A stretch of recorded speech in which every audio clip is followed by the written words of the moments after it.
예, 안녕하십니까. 현안을 읽어주는 남자 박주민입니다. 오늘은 최근에 논란이 되고 있는 검찰과거사위원회와 대검 과거사 진상조사단과 관련된 이야기를 나눠보도록 하겠습니다. 검찰 과거사 관련된 기구는요, 이원적으로 구성이 되어 있어요. 그러니까 법무부에 검찰 과거사위원회가 있고요. 그 다음에 이 검찰 과거사위원회의 조사 실무를 맡기 위해서 대검찰청에 과거사 진상조사단이 꾸려져 있습니다. 그래서 신문을 보시면 어디서는 과거사위원회다라고 하기도 하고 어떤 데서는 조사단이라고 하는데 이원 구조로 되어 있어요. 의사결정은 이 위원회에서 합니다. 그리고 이 의사결정된 위원회의 어떤 결정된 내용에 따라서 조사를 하는 실무조사기구가 조사단이에요. 왜 이렇게 이원기구를 짰느냐라고 하면은 대검찰청이 갖고 있는 여러 수사기록이나 이런 것들은 사실 굉장히 비밀로 유지되고 보안이 유지돼야 됩니다. 그러다 보니까 이것을 법무부에 설치하는 것보다는 대검에 설치해 가지고 이 수사기록 같은 것들을 좀 더 보안이 된 상태에서 편하게 접근하기 위해서 만든 것입니다. 물론 다른 방법으로 이 조사단을 조사 기능을 아예 여기 포함시키는 방법도 있긴 있어요. 사실 많은 분들이 그것들을 원했고 저도 그걸 주장했는데 사실은 이제 협의하면서 이렇게 이원 구조로 돼서 약간 아쉬움은 있습니다. 이렇게 구성이 된 기구가 지금까지 총 11건에 대해서는 조사를 완료해서 발표했습니다. 대표적인 게 바로 박종철 고문치사 사건이나 강기훈 유서대필 사건, 그다음에 PD수첩 사건, KBS 정현주 사장 배임 수사 사건, 이런 것들을 조사해서 이미 발표를 한 바가 있죠. 이제 남아있는 사건이 3가지 또는 4가지라고 얘기합니다. 용산 참사, 이게 하나 있고요. 두 번째가 고 장자연 관련된 사건이 있고요. 세 번째가 바로 김학의 법무부 전 차관 사건이 있고, 네 번째가 낙동강변 2인조 살인사건이 있습니다. 그래서 최근에 이제 이 남아있는 사건들 관련돼서 얘기들이 많이 됐던 거예요. 그러면서 기간을 연장해야 되지 않겠느냐, 이런 얘기가 계속 나왔던 겁니다. 구체적으로 말씀드리면 남아있는 사건이 4건인데 원래대로라면 3월 31일 날 이 조사위원회 그리고 당연히 조사단 활동이 종료되기로 예정돼 있었던 겁니다. 그런데 용산 참사 관련돼서는 조사를 하는 과정에서 전현직 검찰 간부들이 이 조사단을 상대로 너희들이 잘못된 조사 결과를 발표하게 된다면 우리가 가만히 있지 않겠다 등등등의 얘기를 하는 등 여러 일들이 있으면서 사실상 조사가 멈춰져 있었어요. 상당한 기간 동안. 또 이 용산 참사 관련돼서 필요한 자료들을 검찰만 갖고 있는 게 아니라 경찰도 갖고 있거든요. 그래서 이 과거사위원회에서 경찰에게 관련된 자료를 좀 보내달라, 우리도 좀 봐야 된다라고 얘기했는데 거부당한 상태입니다. 그러니까 3월 30일 날 종료된다 그러면 굉장히 시간이 없는 거죠.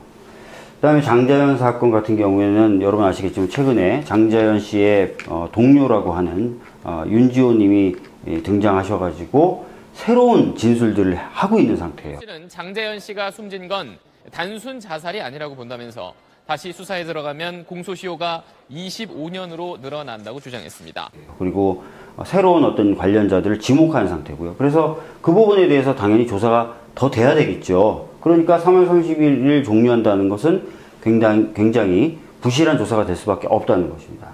장자연 사건 같은 경우에는 대략 한 59만 명 정도 되시는 분들이 청와대에다가 3월 30일 날 종료하는 것은 문제가 있다, 기간을 연장해달라는 청원을 하시기도 했습니다. 그래서 이번에 이런 것들을 감안해서 기간을 2달 연장하기로 했습니다. 물론 아쉽긴 아쉽지만 일단 2달 정도 기간 동안 그동안 제기됐었던 추가적인 의혹이라든지 또는 마무리 짓지 못했던 부분을 최선을 다해서 한번 마무리 져보고요. 그게 안 될 경우에는 그 당시 가서 또다시 한번 연장을 시도하든지 하는 방법이 있을 것 같습니다.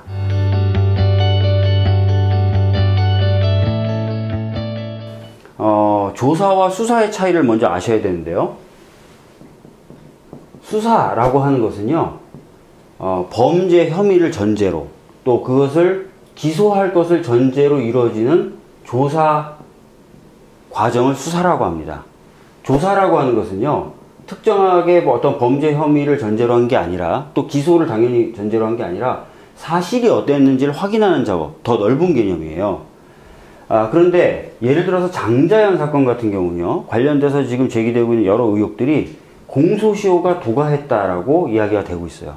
공소시효가 도가되면 어떤 문제가 발생합니까? 기소를 전제로 한 작업이 이루어질 수가 없어요. 그러니까 수사를 하겠다는 말을 못하는 거고, 수사를 하기가 어려운 겁니다. 이 경우에는 오히려 조사를 해야 되고, 그래서 현재 이루어지고 있는 조사의 기간이 연장되는 게 반드시 필요합니다. 김학의 사건의 경우에는 최초로 문제 제기됐었던 혐의인 성적인 향응을 받았다, 이러면 공소시효가 7년입니다.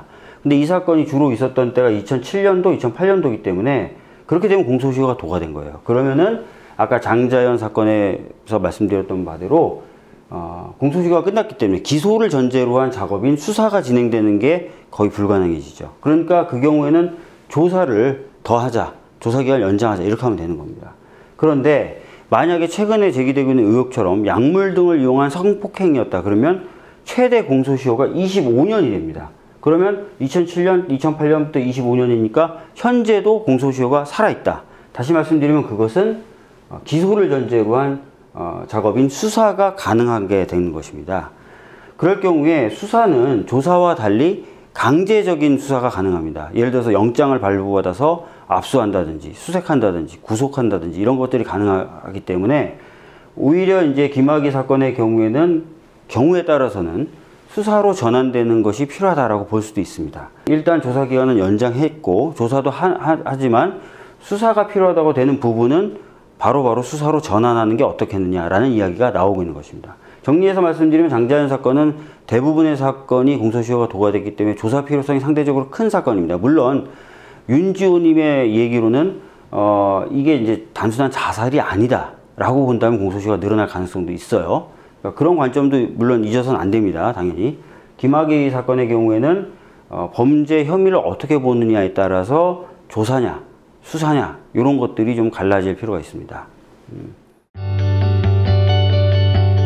법무부에 검찰 과거사위원회 건설되어 있고 그 산하에 대검 진상조사단이 꾸려져서 지금까지 11건에 대해서 조사 완료해서 결과를 발표했고 여기 말씀드렸던 4건의 사건의 경우에는 아직 남아 있습니다. 그런데 용산, 장자연, 김학의 사건 등 보시면은 아시겠지만 턱없이 그 조사 기간이 부족하다. 그래서 연장될 필요가 있다.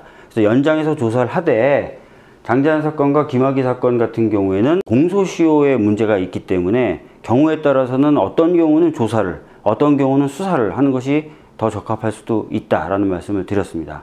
그리고 다시 한번 강조해서 말씀드리는데 윤지호님 말씀은 장자연 씨가 자살한 것이 아니다.